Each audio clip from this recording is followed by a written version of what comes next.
entrepreneurship ගැන කතා කරනකොට අපිට අමතක කරන්න බැරි චරිතයක් තමයි ඔන්න අද අපිත් එක්ක එකතු වෙලා ඉන්නේ. මෙහෙම කියන්නම්කො TikTok එකේ බැලුවත් Facebook එකේ බැලුවත් content ගැන කතා කරනකොට ඔයා මෙයාව දැකලා නැත්නම් social media වල මං හිතන්නේ ඒක වගේ ලොකු අඩුවක්. ඉතින් වැඩි කතාවක් නැහැ. ආදරයෙන් පිළිගන්නවා අද අපිත් එක්ක එකතු වෙලා ඉන්නවා සිලොන් මීඩියා හෝල්ඩින්ග්ස් ප්‍රධාන විධායක නිලධාරී භවන්ත රණසිංහ මහතා. අයිබෝන්. කතා බහ ඉදිරියට පවත්වාගෙන යන්න මම අයියා කියලා කතා කරන්න මම හිතන්නේ ඒක ලේසියි. අයියා දැන් අපි entrepreneurship ගැන කතා කරනවා අපි එක එක විදිහට කතා කරනවා මේක.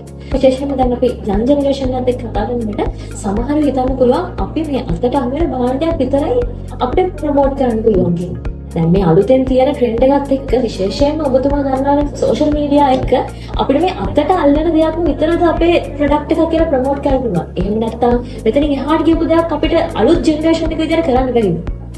ඇත්තටම දැන් මමත් ඔක මේ දවස්වල ගොඩක් කරා මේ ජෙනරේෂන් එකට දැනෙන්නත් තමයි ප්‍රොඩක්ට් එකක් විතරක් සෙල් කරන්න පුළුවන් කියලා. ඔකට නමක් කියනවා ස්කිල් මොනටයිසේෂන් කියලා. මොනටයිසේෂන් දැන් YouTube එකේ මොනටයිසේෂන් තියෙනවා. YouTube online මොනටයිසේෂන් on කරාට පස්සේ වෙන්නේ අපිට YouTube එකෙන් earn කරන්න පුළුවන්. ඒ වගේ තමයි අපි ස්කිල් එක මොනටයිස් කරාට පස්සේ වෙන්නේ මේ ස්කිල් එක earn කරන්න පුළුවන්. දැක්කොට ලංකාවේ මම දකින හොඳම උදාහරණය තමයි වයිෆ් බුක් එක. ස්කිල් එක කියන්නේ දැන් මම හිතන්නේ වයිෆ් බුක් හොටෙල් එකක කුකින් වැඩේ කරන්නේ නැහැ. එයාගේ ස්කිල් එක තමයි එයා මොනටයිස් කරන්නේ. ඒක උදාහරණ ගොඩක් තියෙනවා. ඒ නිසා අර තමයි අයිඩෙන්ටිෆයි කරගන්න ඕන තමන් වගේ ස්කිල් එක මොකද සමහර විට ඒක ඇවිල්ලා දැන් Facebook කරන්න නැත්නම් YouTube content එකගේ ස්කිල් එක ඩිජිටල් ප්ලැට්ෆෝම් එකකට ගෙනල්ලා ලෝකෙට අමුතු විදියට වෙන්න කරනවා. ඒ වගේ දැන් ඒකට වාට ලියන්න පුරුදු වෙන්න ඕනේ නැහැ. තවදා වගේ මොකක් වගේ ස්කිල් එකක් සමහරවිට කතා කරන්න පුළුවන්. සමහරවිට ලියන්න පුළුවන්. ඒක බන් නැත්නම් ටිකක් තව පොඩි මේ බිස්නස් ඔපචුනිටි කියන අයිඩියා එකක් විදිහට දෙන්න මේක අපි ඩිජිටල් වර්ල්ඩ් එකකට ලින්ක් කරනවා. ඒකට දැන් මේ ඩිජිටල් වර්ල්ඩ් එක ඇතුලේ ඔයගොල්ලෝ දකින හැම ඇඩ්වර්ටයිස්මන්ට් එකම කැම්පේන්. හැබැයි මේ කැම්පේන්ස් වලට අයිඩියා ඔයාලට පුළුවන් ක්‍රියේටිව් ඩිරෙක්ටර් කෙනෙක් විදිහට වැඩ කරන්න පටන් ගන්න තමන් විසින්ම අයිඩියා එකක් ජෙනරේට් කරලා ඔයාගේ බ්‍රෑන්ඩ් එකට ප්‍රසන්ට් කරනවා. ඔයාලා බ්‍රෑන්ඩ් එකකට මේ අයිඩියා එක අර කැම්පේන් එක ප්‍රොපෝස් කරනවා. මේකට ගන්න පුළුවන්. ඒ වගේ වෙලාවල බ්‍රෑන්ඩ්ස් වලින් ලෑස්ති වෙලා ඉන්නවා ඔයාගේ අයිඩියා එක සම්බිල ගන්න. ඒ වෙලාවේ කිසිම අර කොස්ට් එකක් නැතුව පොඩ්ඩක් අර out of the box පොඩ්ඩක් කල්පනා කරා. ඒ වගේ තමයි ස්කිල් එක මොනටයිස් කරගන්න පුළුවන් මොනතරම් chance එකක් තියෙනවා. ඒ කියන්නේ මේ සරලව කිව්වොත් මොලෙන් ගහන්න පුළුවන් ගේම් එකක්. මොලෙන් ගහන්න පුළුවන් ගේම්. අතපය හොල්ලන්න ඕනේ නැහැ. ඒ කියන්නේ අර ගොඩක් කට්ටිය හොයලා ඉන්න අටපහ ජොබ් එකකට ගිහිල්ලා සාම්ප්‍රදායික විදිහට සැලරි එකක් අරගෙන එහෙම නැතුව මම හිතන්නේ අටපහ ජොබ් එකට යන ගමන් නම් මේක තමන්ගේ ස්කිල් එක ඩෙවලොප් කරගෙන තමන්ගේ දේක් කරගන්න පුළුවන් ඔන්ලයින් ප්ලැට්ෆෝම් එක කරා. අනිවාර්යයෙන් කියන්නේ එහෙමයි. මම කියන්නේ ආ බිස්නස් එකකට අත ගන්න කලින් ඔය අනිවාර්යයෙන් අටපහ ජොබ් එකක් කරන්න. එතන තමයි එක්ස්පීරියන්ස් එක බිල්ඩ් අප් කරන්නේ. ඒකට ඔය ආයතනක තුල වෙන යාන්ත්‍රණය මොකද්ද? ඒ කියන්නේ හැම දෙයක් ගැන අප්ඩේට් වෙනවා. ඔයා ඒක නැතුව ගිහලා බිස්නස් එකක් පටන් ගන්නවා කියන්නේ ඒ යාන්ත්‍රණය තුල තියෙන දේ ඔයා දන්නේ නැහැ. ඒක ප්‍රශ්නයක්. ඒකට ඔයාගේ බිස්නස් එකට ඔයා වර්ක් කරගන්න දේ දන්නේ නැහැ. ඒ ප්‍රශ්නේ තියෙනවා. ඊළඟ දේ තමයි මම කියන්නේ. අද වෙලාවෙම මොකක් කරේ දැන්. පළවෙනි ජොබ් එකකට පළවෙනිට අරගෙන එක්ම ලොකු කම්පැනිස් වලට යන්න එපා ඒක. මම දන්න ගොඩක් කට්ටිය ඉන්න එක්ක MS එකේ ඉන්ටර්න්ෂිප් එක කරගෙන බලන් ඉන්නවා, බ්‍රැන්ඩික්ස් එකේ ඉන්ටර්න්ෂිප් එක කරගෙන බලන් ඉන්නවා. එහෙම වෙන්න එපා. මම කියන්නේ පොඩි කම්පැනි එකකට යන්න. ඒ පොඩි කම්පැනි එක ඇතුලේ ඒ වගේ අතට ගියාට පස්සේ ඔයා දැනගන්න සම්පූර්ණයෙන් මේකේ A to Z මොකක්ද වෙන්නේ කියලා. ඔයා යන්නේ ඉන්ටර්න්ෂිප් එකට. හැබැයි සමහරවිට ඔයා CEO වෙයි. සමහරවිට හෙඩ් ඔෆ් ඩිපාර්ට්මන්ට්. සමහරවිට මැනේජර්. සමහරවිට ගෲප් ලීඩර්. මේ හැම රෝල් එකක්ම මට ප්ලේ කරන්න බෑ. ඒ නිසා පළවෙනි ජොබ් එක යනකොට ඒක බං ලොකු කම්පැනිස් හොයන්න එපා. පොඩි කම්පැනි එකකට යන්න ඔයාලට ඔක්කොම දේ ලියන්න පුළුවන්. ඊට පස්සේ ඔයාලට පුළුවන් මේ අටමා කියන කල්චර් එකෙන් ටිකෙන් ටික එළියට එන්න. ඔයාලට ඉගෙන ගත්තා පස්සේ ඔයාලටම අයිඩියා එකක් ආවම මේ දේ කරන්න පුළුවන්. ජොබ් එක කරන්න. ඔකේද?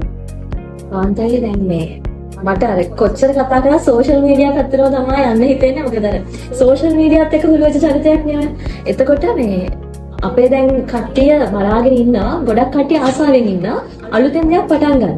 හැබැයි ඔන්ලයින් ප්ලැට්ෆෝම් එකේ මොන වගේ දෙයක්ද ඔයා සජෙස්ට් කරන්නේ? يعني විශ්වවිද්‍යාලයේ ඉඳගෙන ඔන්ලයින් ප්ලැට්ෆෝම් එකේ يعني විශේෂයෙන් කියනවා ඔන්ලයින් ප්ලැට්ෆෝම් එක අපිට ලොකු ගණක් වියදම් වෙන්නේ නැහැ. ෆ්‍රී අපිට ඕනම දෙයක් කරගන්න පුළුවන්. ඒ වගේ තත්ත්වයක අපිට කොහොමද මොනවාගේ අයිඩියාස්ද ඔයාලට දෙන්න පුළුවන් අපේ විශ්වවිද්‍යාලයේ ළමයින්ට?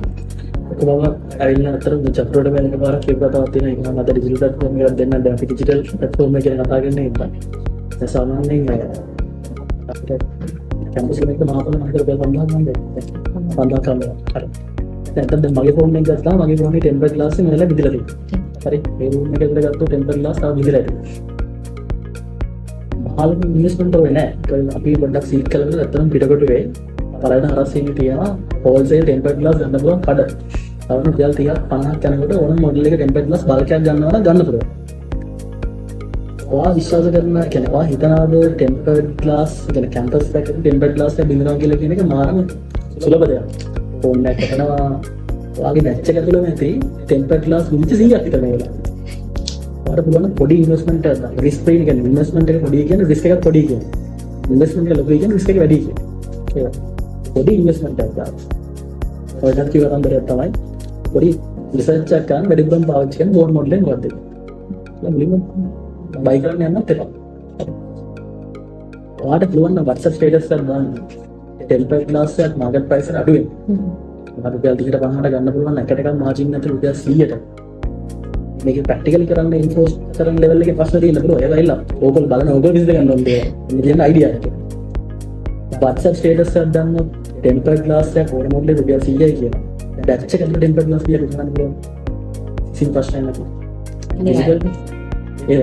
එතකොට දැන් අඩේ කෙනාට කියලා ටෝක් කරන එක තමන්ගේ ස්කිල් එක මේක මිනිස්සු දෙයක් ගන්නවා අපි ගිහිල්ලා අපි අපිට ප්‍රොසල් කරලා අපි කතා කරන්නේ මේ බිස්නස් එක මට කරන්න යන්න මට මේක සපෝට් එකක් දෙන්න ඔය කල්පනා කරලා අයිඩියාස් හොඳට දෙන්න යල් මාල් කියලා වියදම් කරන්න ගන්න පුළුවන් දෙයක් සමහර හිතන්න පුළුවන් දැන් අලුත් බිස්නස් එකක් පටන් ගන්න ඕනේ මට සල්ලි නැහැ ඔන්න ඔය වගේ අලුතෙන් out of the box හිතනවා නම් ඔයාට පොඩි දෙයක් වුණත් ඇති අලුත් දෙයක් හිතලා අලුත් දෙයක් නිර්මාණය කරන්න දැන් අයියේ සෝෂල් මීඩියා ගැන කතා කරනකොට ගොඩක් කට්ටිය හිතනවා මේ තමන්ගේ ප්‍රොඩක්ට් එක සෝෂල් මීඩියා වල ප්‍රොමෝට් කරගන්න ඕනේ. හැබැයි මේක කොහොමද කරන්නේ? වීඩියෝ එකක් හදාගන්නේ කොහොමද? පෝස්ට් එකක් හදාගන්නේ කොහොමද? එහෙමත් නැත්නම් මේක කොහොමද මම මගේ ප්‍රොඩක්ට් එක සෝෂල් මීඩියා වලට ගැලපෙන විදිහට දෙන්නේ? සමහර විට මං ගාව හොඳ ප්‍රොඩක්ට් එකක් තියෙනවා. හැබැයි මට ඒක ඔඩියන්ස් එකට දෙන්න බෑ. ඒක හින්දා මගේ ප්‍රොඩක්ට් එක ඔඩියන්ස් එක දන්නේත් නැහැ. එතකොට අයියට මොකද්ද කියන්න තියෙන්නේ මේ සම්බන්ධ කෙනෙක්? සෝෂල් මීඩියා වල වැඩ කරන, ඒ කියන්නේ අත්දැකීමක් තියෙන කෙනෙක් විදිහට ඔයා මොකද්ද සජෙස්ට් කරන්න අපේ ළමයින්ට? ගොඩක් වෙලාවට තමන්ගේ ප්‍රොඩක්ට් එකක් තියෙනවා ඒකේ හරියට ප්‍රසන්ට් කරගන්න බෑ කියන්නේ එළියට වීඩියෝ එකක් විදිහට හරි ෆොටෝ එකක් විදිහට හරි ඒක දෙන්න බෑ කියන එක මම කියන්නේ ඒක ඇත්තටම ලොකු ප්‍රශ්නයක් නෙමෙයි මම සජෙස්ට් කරන දේ තමයි අන්ඩර්ග්‍රැජුවේට් ස්ලයිඩ් එක මම කියන්නේ පොඩ්ඩක් O level ඉවර වෙච්ච ගමන් වගේ බේසික් ස්කිල්ස් ටිකක් තියෙනවා ෆොටෝ එකක් එඩිට් කරගන්න පුළුවන් ස්කිල් එක මම කියන්නේ අපිට ෆොටෝෂොප් පුරුදු වෙන්න ඕනේ කියන එක නෙමෙයි පික්සාර්ට් එක පොඩ්ඩක් මනසට පුළුවන් වෙනවා ෆ්‍රී ටූල්ස් නේ පේන්ට් එක කරනවා නම් එහෙමයි CapCut එක චුට්ටක් ප්‍රැක්ටිස් කරන්න. ඒ ෂොට්ස් ටික අරගෙන ගානට කට්ස් ටික අරගෙන පොඩි ට්‍රාන්සිෂන් එකක් දාලා පොඩි මියුසික් එකක් දාලා වීඩියෝ එකක් හදාගන්න එක මහා රොකට් සයන්ස් නෙමෙයි. CapCut එක පේඩ් වර්ෂන් එකට යනවා නම් දැන් 2000 ගණක් වෙන්නේ මාසෙකට. ඒකත් මම කියන්නේ තනියම මේ 2000 ගණන් බෙදා ගන්න ඕනේ. කැම්පස් එක ඇතුලේ මේක වෙන්නේ. යාළුවෝ 10 දෙනෙක් කියලා දුන්නත් රුපියල් 200 ගානේ දාලා මේ ඊමේල් පාස්වර්ඩ් දාගන්න විතරයි තියෙන්නේ. ලොකු දෙයක් නෙවෙයි කියන්නේ අර කන්ටෙන්ට් පීස් එකක් හදාගන්න එක මහා ලොකු ටෙලිග්‍රෑම් එකක් ගහනවාගේ ප්‍රොඩක්ෂන් එකක් නෙමෙයි. ඔයගලන්ට පුළුවන් නම් CapCut එක වෙන්න පුළුවන්. PixArt එක වෙන්න Lightroom එක තියෙනවා. ෆෝන් එකකට ගන්න පුළුවන් version එක. පොඩ්ඩක් ඔය එකට මීට ඔය ඇප් එක අරගෙන අනින් කරගන්න ගත්තාට පස්සේ ඔයගොල්ලෝ තේරෙනවා කරන්න ඕනේ මොකක්ද කියලා. ඒක කෝඩ් හිතන්න යන මොකද වගේ. ඒ නිසා පොඩි ප්‍රැක්ටිස් එකක් තමයි ඕන කරන්නේ. ඒ බේසික් ඇප්ස් තියෙනවා ලෝකේ වුණ තරම් ඒක පොඩි ප්‍රැක්ටිස් එකක් කරගෙන තමන්ට කන්ටෙන්ට් හදාගන්න. මම හිතන්නේ මුලින්ම හදන එක පර්ෆෙක්ට් නොවෙන්න පුළුවන්. හැබැයි දිගින් දිගටම කරොත් හරි කිව්වා ගැන මම හිතන්නේ කලින් අයියා කියලා දෙනවා දිගින් දිගටම ප්‍රැක්ටිස් කරනවා නම් ඒක අපිට හොඳ ස්කිල් එකක් විදිහට හදාගන්න පුළුවන් කියලා. ඉතින් අපි සජෙස්ට් කරනවා ඔයා ඒ විදිහට හිතාගෙන ඉන්නවා නම් ඉස්සරහ පොඩි පියවරක් ගන්න. CapCut එක අරගෙන පොඩ්ඩක් වීඩියෝ එක එඩිට් කරලා බලන්න. අද ඔයා පර්ෆෙක්ට් නොවෙන්න පුළුවන්. හැබැයි දිගින් දිගටම කරනකොට ඔයාටත් පුළුවන් මේ ලස්සනට වීඩියෝ එකක් හදාගන්න. ඔන්න අද අපි විස්ටෝක් එක්ක ඔයාලා හැමෝම දන්න චරිතයක් එක්ක කතා කරා කොහොමද සෝෂල් මීඩියා එක ඇතුලේ තමන්ව මාකට් කරන්නේ තමන්ගේ ප්‍රොඩක්ට් එක කොහොමද මාකට් කරන්නේ කියලා ඉතාමත් සීමිත කාලයකදී උනත් අපිට ගොඩක් දේවල් අයිය දැනගන්න පුළුවන් වුණා. ඉතින් ස්තුතිවන්ත වෙලා අපිත් එක්ක එකතු වුණාට සිලොන් මීඩියා හෝල්ඩින්ග්ස් ප්‍රධාන විධායක නිලධාරී මාන්ත්‍රාලසිංහ අයියට තවත් දවසක හම්බෙමු. Thank you මටත් අත්තර අද ඉන්වයිට් කරාට චතුරට මම හිතන්නේ මාත් මේ දැන් ඔපචුනිටි එකක් දුන්නා. මම චතුරට ආපු හොඳට බැලුවා තා ඒවලින් වැඩි මාල් ලස්සනයි.